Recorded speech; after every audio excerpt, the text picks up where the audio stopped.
से बोलिए अम्बे भवानी की जय, दुर्गा माता की जय। भाई बहनों, आप सभी को नवरात्रि की ढेर सारी शुभकामनाएं। आज मैं नवरात्रि की कथा सुना रही हूँ। चील और सियारन की दोनों अपना नवरात्रि का व्रत कैसे करते हैं। जो भी इस कथा को सुन रहे हैं पूरा जरूर सुनिए। आधा अधूरा कथा न तो सुना जाता है और ना ही सुनाया जाता है। आधा अधूरा सुनने से माता रानी का अपमान होता है और पूरा सुनने से घर में सुख शांति आती है, रोग दुख दूर होता है। इसलिए जब भी सुनिए पूरा सुनिए। गांव के बाहर एक तालाब था, वहीं पर एक पेड़ था। वही पेड़ पर एक चील और नीचे सियारन रहती थी। ऊपर चील और नीचे सियारन रहती थी तो दोनों को रहते रहते दोनों में दोस्ती हो गई और दोनों अच्छे दोस्त बन गए। चील सियारन से कहती है, सहेली, इस समय सभी लोग नवरात्रि का व्रत कर रहे हैं तो हम दोनों भी नवरात्रि का व्रत रखते हैं। सुनते हैं नवरात्रि के व्रत रखने से कभी भी कोई चीज का कमी नहीं होता है। दोनों सहेली आपस में बातें करके नवरात्रि का व्रत रखते हैं। चील जो थी अपना व्रत में फल फलहरी खाती थी। सब फल के पेड़ पर बारी बारी से जाती थी और फल ही खाती थी। और सियारन जो थी वह तो मांस खाती थी। वह उसको मांस खाने में बहुत अच्छा लगता था। वह चुपके चुपके मांस खा लेती थी और चील से कहती थी कि हम भी फल ही खाते हैं, मांसाहारी भोजन नहीं खाते हैं। कहीं भी कथा होते रहता था नवरात्रि के तो चील उड़कर वहां चली जाती थी और कथा सुनती थी और साथ में सियारन को भी लेकर जाती थी। सियारन तो साथ में जाती थी लेकिन उसको कथा सुनने में मन नहीं लगता था। इधर उधर ध्यान देती रहती थी कि किधर से हमको खाने के लिए कुछ मरा हुआ मिल जाए तो हम खा लेंगे। लेकिन चील जो थी वह कथा एकदम शांत मन से सुनती थी कि क्या क्या कथा में बताया जा रहा है। दोनों कथा सुनकर अपना अपना स्थान पर चले आते थे जहाँ पर रहते थे। लेकिन प्रतिदिन चील कहीं भी कथा हो 9 दिन सुनी और 9 दिन फल पर ही रही और माता रानी के ध्यान धरते रही। जय माता दी बोलते रहती थी। लेकिन सियारन जो थी वह झूठ मूठ के नवरात्रि का व्रत रखी थी। उसको से तो भूख बर्दाश्त नहीं होता था। कभी भी कुछ मारकर बिगा रहता था वह अपने मान में आकर रख लेती थी। जब भी भूख लगे खा लेती थी। मांस के सड़ने का महक चील को लगा तो चील पूछती है, सहेली, क्या महक रहा है बहुत खराब? क्या लेकर आई हो और क्या खा रही हो कि इतना आवाज आ रहा है तड़ तड़? तब सियारन कहती है, सहेली, हमको तो कुछ नहीं महक रहा है और जो तड़ तड़ का आवाज है फल खाने से हमको सर्दी बुखार लग गया है, बहुत ठंडा लग रहा है। उसी से दांत एक दूसरे में लड़ रहा है तो तड़ तड़ के आवाज निकल रहा है। फिर चील कुछ नहीं कहती है और माता रानी का ध्यान में लग जाती है। ऐसे ही दोनों सहेली का नवरात्रि खत्म हुआ। चील फल खाती थी और सियारन मांस खाती थी। धीरे धीरे समय बीतता गया और दोनों सहेली स्वर्ग सिधार गए। और दोनों का जन्म दोबारा हुआ एक ब्राह्मण के घर में। दोनों बहनें बनी इस युग में। चील का जन्म पहले हुआ था तो वह बड़ी थी, और सियारन का जन्म पिछले हुआ था तो वह छोटी थी। धीरे धीरे समय बीतता गया, दोनों बहन सयान हो गई, दोनों शादी करने के योग्य हो गई। ब्राह्मण अपने दोनों पुत्री के शादी कर देते हैं, दोनों अपना अपना ससुराल चली जाती है। छोटी बेटी थी, उसका ब्याह एक राजा से हुआ, और बड़ी जो बहन थी उसी राजा के मंत्री से हुआ था। छोटी बहन थी वह तो रानी बन गई, और बड़ी बहन नौकरानी बन गई। ऐसे ही कुछ दिन बीता तो जिसका ब्याह राजा से हुआ था उसका एक भी पुत्र नहीं हुआ, और राजा साहब बीमार भी पड़ने लगे।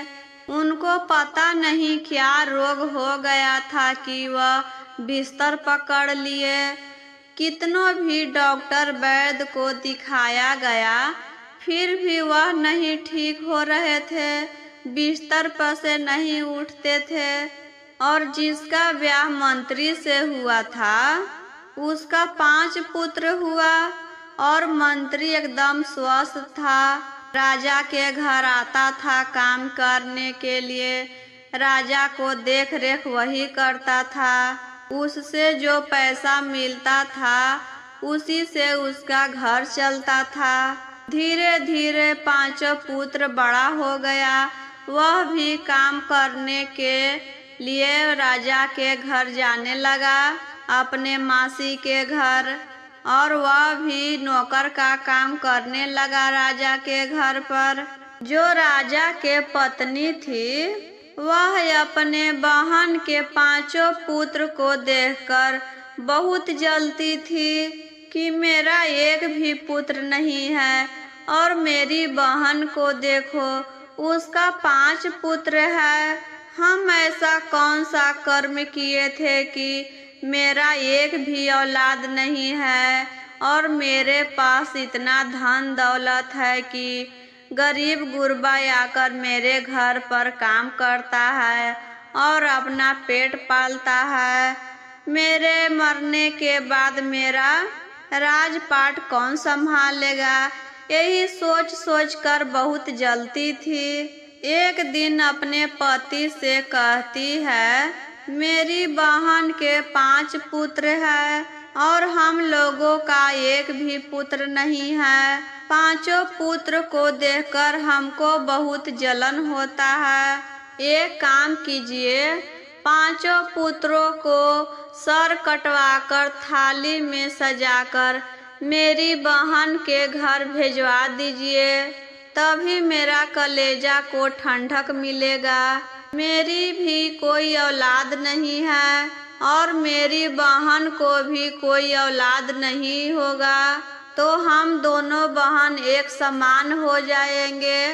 रानी जिद करने लगती है तो राजा कहते हैं कि ठीक है, हम अपने नौकर से कहकर उसका सर कटवा देते हैं और तुम्हारी बहन के घर भेजवा देते हैं। राजा साहब ने नौकर से कहा कि 5 पुत्र को जंगल में ले जाओ और 5 का सर काट कर मेरे सामने लेकर आओ। नौकर ऐसा ही करता है, 5 भाइयों को बहला फुसलाकर कुछ काम के बहाना से जंगल में ले गया और वहां पर 5 भाइयों का सर काट दिया और राजा के पास आकर रख दिया। राजा अपने नौकर से कहते हैं कि 5 थाल में सजा दो और ऊपर से लाल कपड़ा से ओढ़ा दो और इसके घर ले जाकर पहुंचा दो। वह तो नौकर था, उसको राजा के आदेश का पालन करना था।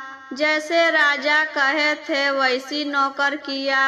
5 थाल में मूढ़ी को सजा दिया और लाल कपड़ा से उठाकर उसके घर ले गया।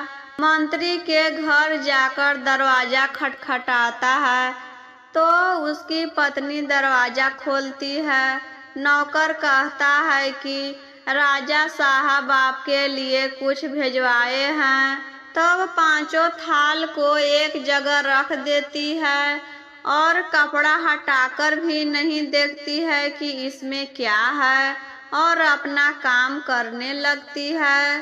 कुछ समय के बाद छोटी जो बहन थी राजा के पत्नी, वह सोच रही थी कि मेरे बहन के घर पर इस समय क्या हो रहा होगा। मेरी बहन तो पूरा रो रही होगी अपने पांचों पुत्र को सर देखकर। इसको तो पूरा खुशी हो रहा था और जानने की इच्छा हो रही थी कि कोई भी खबर नहीं आ रहा है उधर से कि क्या हो रहा है उसके घर। कैसे पता लगाएं, क्या करे, किसको भेजे पता लगाने के लिए। तो वह सोचती है कि हम खुद जाकर देख लेते हैं अपनी बहन के घर क्या कर रही है, कैसे रो रही है। बहन के घर जाती है तो देखती है बहन तो अपना काम कर रही है और पांचों थाल एक घर में रखा है। बड़ी बहन छोटी बहन को देखकर बहुत खुश हो जाती है। घर में ले जाकर बैठाती है, खाने के लिए कुछ देती है, पानी देती है। कहती है कि कैसे आना हुआ बहन, मेरे गरीब के घर में क्यों आई हो। तुम कहती तो हम तुम्हारे घर आ जाते। छोटी बहन कहती है नहीं दीदी, हम ऐसे ही चलाएं। तुमसे मिलने का मन कर रहा था और तुम्हारे घर पर आने का बहुत दिन से मन कर रहा था तो इसलिए हम चले आए हैं। फिर बड़ी बहन अपना काम करने लगती है तो छोटी बहन सोचती है कि अभी तक थाल हटाकर नहीं देखी है, हम देख लेते हैं। जैसे ही थाल पर से कपड़ा हटाती है तो देखती है कि उसमें तो पूरा फल भरा हुआ है। दूसरे थाल में हटाती है कपड़ा तो देखती है कि उसमें भी फल है। बारी बारी से पांचों थाल पर कपड़ा हटाती है तो देखती है कि पांचों थाल में फल और मिठाई से भरा हुआ है। एक थाल में सेब था, एक थाल में केला, संतरा था, लड्डू था, यानी पांचों थाल में कुछ न कुछ से भरा हुआ था। वैसे ही फिर कपड़ा से तोप देती है और देखकर सोचने लगती है कि अरे यह सब कैसे हो गया। हम तो इस थाल में पांचों का सर कटवा कर भेजे थे और पांचों थाल में फल से भरा हुआ है। एक ऐसा चमत्कार है। यह सब बातें सोच ही रही थी कि उधर से बड़ी बहन का पांचों पुत्र आ रहा था। यह सब देखकर तो वह हैरान हो गई, सोचने लग गई कि हम तो पांचों का सर कटवा दिए थे और यह पांचों अभी तक जिंदा है। फिर अपने बड़ी बहन से लिपट कर रोने लगती है, दीदी हमें माफ कर दो, हमसे बहुत बड़ा गलती हो गया, दीदी हमें माफ कर दो।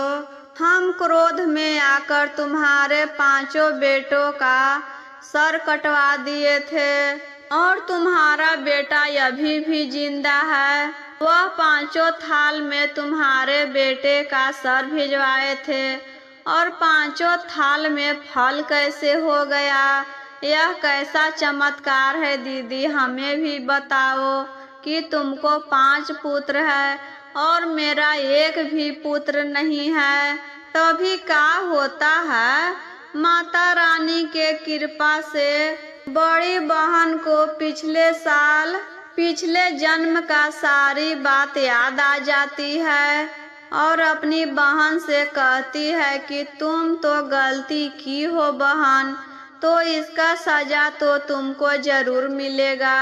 यह सब पिछले जन्मों का कर्मों का फल है। छोटी बहन कहती है कि हम पिछले जन्म में क्या किए थे दीदी, हमको तो कुछ याद नहीं है, तुमको याद है से हमको बताओ। बड़ी बहन सारी बात बताती है कि पिछले जन्म में तुम सियारन थी और हम एक चील थे और हम दोनों एक अच्छी सहेली थे। हम दोनों सहेली नवरात्रि का व्रत रखे थे। हम 9 दिन फल खाए, फल पर अपना व्रत रखे और तुम 9 दिन चुपके मांस खाती रही और पूछने पर बताती भी नहीं थी। इसी का फल तुमको इस जन्म में मिल रहा है। तुम मांस खाकर अपना व्रत रखी थी तो माता रानी तुमको पश्चाताप करने के लिए एक भी औलाद नहीं दिए हैं और हम माता रानी के सच्चे मन से व्रत रखे थे, श्रद्धा से रखे थे और 9 दिन हम खाली फल खाए थे, कथा सुने थे। इसीलिए हमको 5 पुत्र हैं और इस जन्म में भी हम सब पूजा पाठ करते हैं, नवरात्रि का व्रत भी रखते हैं। हम गरीब हैं तो क्या हुआ, लेकिन 9 दिन का व्रत रखते हैं, नवरात्रि करते हैं, 9 कन्याओं का भोग लगाते हैं, खाना खिलाते हैं उन्हें। और तुम्हारे पास इतना धन दौलत है, फिर भी एक भी पूजा पाठ नहीं करती हो, ना ही गरीब दुखिया को मदद करती हो, एक दूसरे को देखकर जलती रहती हो।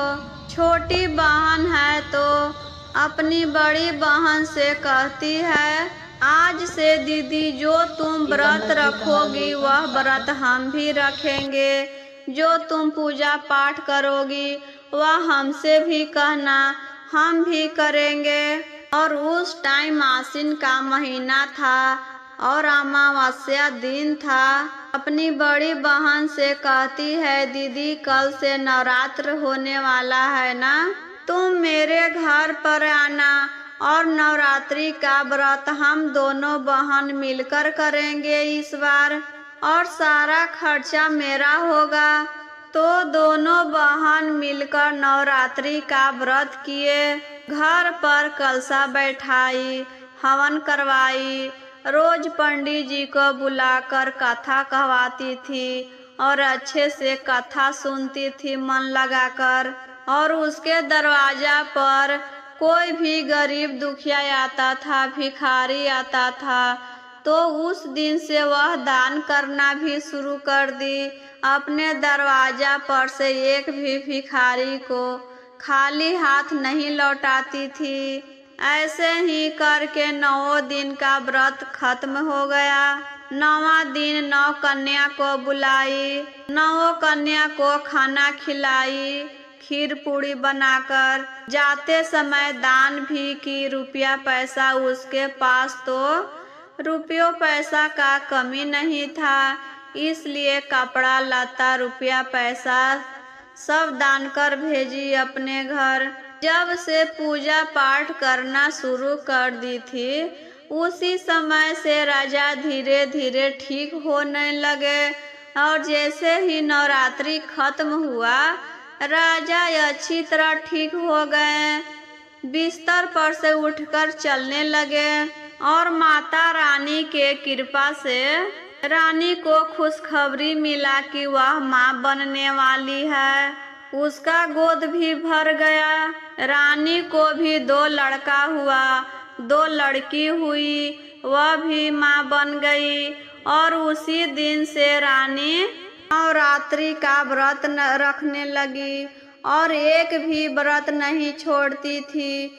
जो कुछ भी व्रत आता था वह सब व्रत करती थी उस दिन से, और खास कर नवरात्रि का व्रत जरूर रखती थी। तो इसी तरह हम आप सब से अनुरोध करते हैं कि नवरात्रि का व्रत रखे हैं तो सच्चे मन से रखिए। श्रद्धा के साथ रखिए और नवरात्रि का कथा सुनिएगा तो पूरा जरूर सुनिएगा। सियारन के तरह आधा अधूरा नहीं सुनिएगा, पूरा सुनिएगा तभी तो माता रानी खुश रहेंगे, आपके घर पधारेंगे। और ऐसे ही वीडियो देखने के लिए मेरे चैनल पर नए हैं तो चैनल को सब्सक्राइब कर दीजिए। अच्छा लगा हो तो लाइक करें, शेयर करें और कमेंट बॉक्स में माता रानी जरूर लिखिए।